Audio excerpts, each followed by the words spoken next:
Қайырлы күн! Бүгін сіздермен Назарбаев зияткерлік мектебіне 6 сынып ағылшын тілі бойынша емтиханда келетін сұрақтың 10 типі туралы, 10 түрі туралы сөйлесетін боламыз. Керемет фишкалар мен лайфхактар айтылатын болады. Видео сабақты соңына дейін қараңыздар, каналға жазылып қалдырыңыздар. Ал, онда кеттік. Қараңыздар, жалпы бұл тест 5-6 сыныпқа арналған бұл видео сабақ. Алайда Назарбаев зияткерлік мектебіне өтінішті тек 6 сынып қана бере алады. Уақыты, емтихан кезіндегі берілетін уақыт 40 минут. Жалпы сұрақтың саны 20 сұрақ. Максималды балл ұпай ол 200 ұпай. Яғни бір дұрыс жауапқа 10 ұпай беріледі. Сіздің деңгейіңіз кемі pre-intermediate болу керек. Яғни ағылшын емтиханына дайындық үшін немесе емтиханы өту үшін, тапсыру үшін сіздің деңгейіңіз pre-intermediate болуы қажет. Жалпы тест қандай дағды бойынша өтіледі? Балалар, тест ол тек қана оқылым дағдысы бойынша. Мәтінге байланысты сұрақ беріледі, сұраққа жауап беруіңіз керексіз. Яғни, жаңа айтып кеттім басында, 40 минут беріледі. Яғни бір сұраққа 10 ұпай және 2 минут уақыттан беріледі. Ал енді кезекті осы келетін сұрақтардың түрлеріне өтейік. Жаңа айтып өткендей 10 сұрақ түрі кездеседі. Олар: бірінші, what is the best title of this text? What is the main idea of this text? Which paragraph tells how something happened? Which word is missing in paragraph? What does this sentence mean? What does the word this refer to in this paragraph? Which statement about something is correct according to the text? Sign questions, true, false questions. And last one is message questions. Ал қазір, достар, жеке-жеке бұл сұрақты қарастыратын боламыз. Сіздермен бірге талдау жасаймыз. Ал, кеттік онда. Ең біріншісі, what is the best title of this text? Яғни, бұл мәтінді қалай жақсы атауға болады деген сұрақ. What is the best title for this text? Бұндай сұрақ келетін болса, бірден мәтінді оқимыз. Желательно мынау тұрған тақырып опшындарды, варианттарды оқымаған абзал. Өйткені біз мына мәтінді оқып болғаннан кейін өзімізде ойымызда тақырып туындайды. Бұл мәтін не туралы? Өздеріңіз мына жерге жазып қоясыздар. Қазір мен оқимын, сіздер көз жүгіртіп отырыңыздар. Сөздердің дұрыс оқылуына назар аударыңыздар. I love my little sister. Ең бірінші мынадан бастаймыз, кешіресіздер. You were surfing the internet and found Lilia's blog. I love my little sister. She's my everything. I love getting her dressed and playing with her. She's the greatest little sister you can have. Unfortunately, we can't go to the latest parties together because she's my dog Sugar. Sugar means the world to me. I love her as if she truly is my little sister. She's so spoiled and catches an attitude just like she's human sometimes. My mom brought her just right after my grandfather's death in 2006. Everybody loves her and she knows it. She's super friendly and super sweet. I don't know what I'd do without her. Sugar is a Pekingese and she's the best dog a person could have. It gets kind of hard sometimes without her on campus. Sometimes I wake up and look for her, forgetting I was at school and not at home. She's my addiction. I don't know if any of you have pets, but mine is my everything. I hope you don't think I'm weird because I love my dog so much, but I really love her a lot. I mean, some people say diamonds are a girl's best friends, but sugar is mine. Достар қараңыздар, жалпы мына жерде біз білмейтін сөздер болуы мүмкін. Отырып, оны аударудың қажеті жоқ. Білмейміз ба, ол сөзге қадалып отырудың қажеті жоқ. Біздің мақсат мына тақырыпқа сәйкес лайықты, ең жақсы деген тақырып қоюымыз керек. Енді қарап тұрсаңыздар, оқып болған соң, ал тақырып опшындарға, варианттарға көшейік. Біріншісі, a girl's best friends. Қыздың ең жақын достары. Бірақ дос туралы айтылды. Яғни сіңілісі туралы айтылды. Оказывается, ол сіңілісі емес. Солай ғой? Иті, значит, бұл келмейді дейміз. Екіншісі, a very fashionable pet. Заманауи үй жануары дейді. Заманауи үй жануары туралы мына жерде ақпарат жоқ, иә? Былай айтқанда. Значит, my human dog. Менің адам тәріздес итім. Яғни жауап міне. Бірінші менің сіңілім деп бастады. Міне, human деген адами, адамзат деген мағынада. Және ол оказывается sugar деген ит екен. Міне, жауап бізде C. Негізі, бұл тест оқылым дағдысы бойынша болғанмен, сіздің сөздік қорыңызды тексереді. Pre-intermediate деңгейіндегі сөздік қор, бұл 1,5-2,000 сөзден қамту керек. Және лексикаңыз, грамматикаңыз және логиканы да тексеретін ұмытпаңыз. Ал әрі қарай кеттік онда.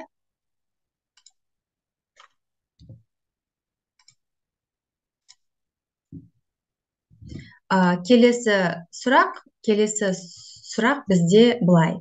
What is the main idea of this text? Мына мәтіннің негізгі идеясы қандай? Негізгі идеясы қандай?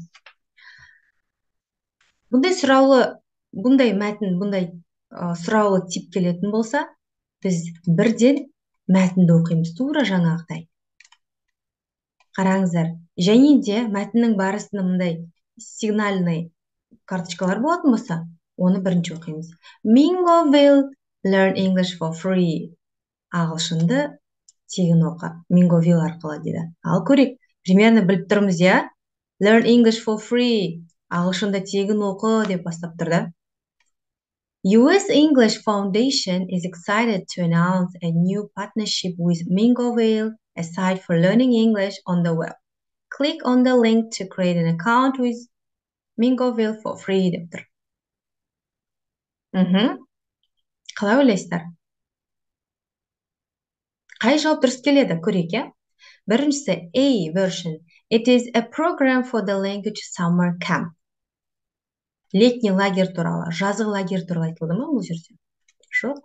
Абсолютно, сразу алып тастаймыз. Екі. It is an advertisement of the language course. Қызық екен. Тілдік курсты жарнамалау дейді. Келесі. It is announcement of the new language website. Жаңа тілдік веб-сайтты хабарлап тұр дейді. Дұрыс. Жаңа тілдік веб-сайтты хабарлап тұр. Бірақ бізде сұрақ былай айтып тұр. Негізгі идея қандай деп тұр да мәтіннің? Мынау тілдік курс. Өзінің US English Foundation деп тұр, иә? Яғни ақш ағылшын қоры Mingoville сайтымен келісімшартқа отыр дейді. Яғни бізде English Foundation, это is English course. Значит, жауабымыз B болады екен, иә? Өйткені идея, негізгі идея, яғни тілдік курсты жарнамалап тұр. Mingoville арқылы. Ал кеттік онда. Let's go on. Жалғастырамыз. The third one is which paragraph tells how something happened? Yeah? Right. Which paragraph tells how Sugar became a family member? Paragraph 1, 2, 3. Көріп тұрмыз, иә? Мына жерде 3 отрывок тұр, 3 параграф тұр. Біз оны оқып қойдық жаңа Sugar туралы. Бірақ сұрақ былай айтып тұр. Underline keywords өте маңызды. Яғни кілттік сөздерді сұраулы сөйлемде және варианттарында мәтіннің өзінде асты сызу өте маңызды. Бұл жерде сұрап тұрғаны Suga became a family member. Қашаннан бері отбасылық мүше болып келе жатыр. Бірден тауып отырған шығарсыздар деп ойлаймын. Ол бізде екінші параграфта еді. Солай ғой. Мына жерде my mom brought her just right after my grandfather's death in 2006. Everybody loves her and she knows it. Жауабы бізде paragraph 2. Paragraph 2. Балар, жалпы біз мынау сұрақты оқымайтын болсақ, біз мәтінді 10 рет оқысақ та тапсырманы жасай алмаймыз. Өйткені бізде не сұрап тұр? Соны түсіну өте маңызды.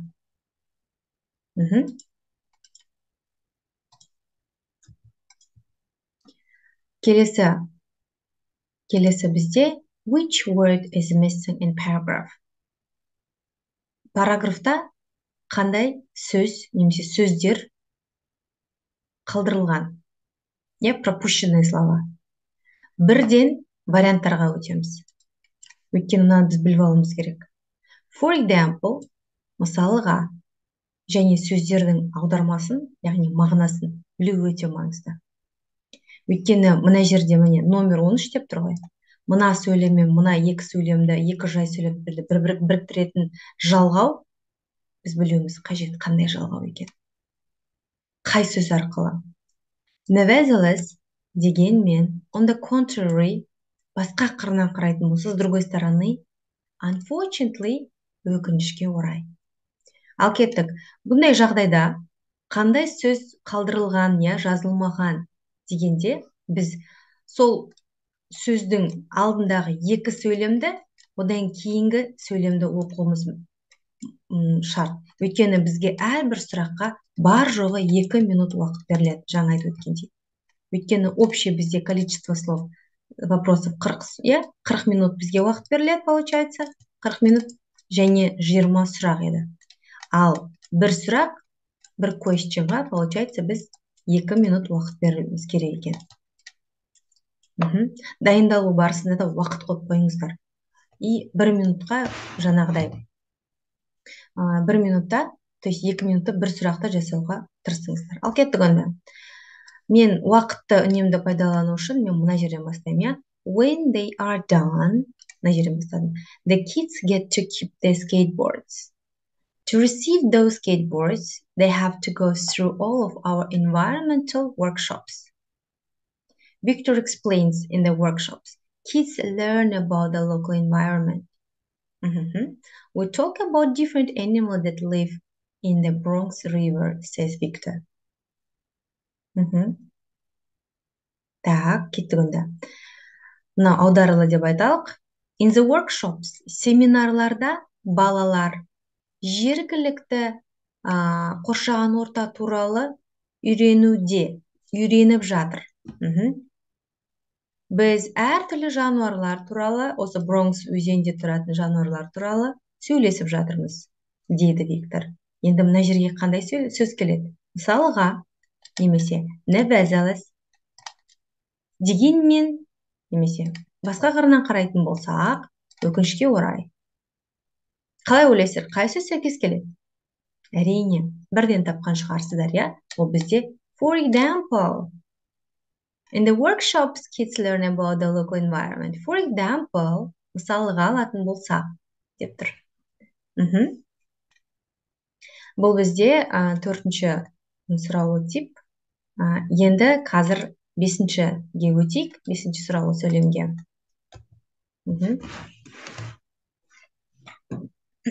What does this sentence mean? Мына сөйлем нені білдіреді?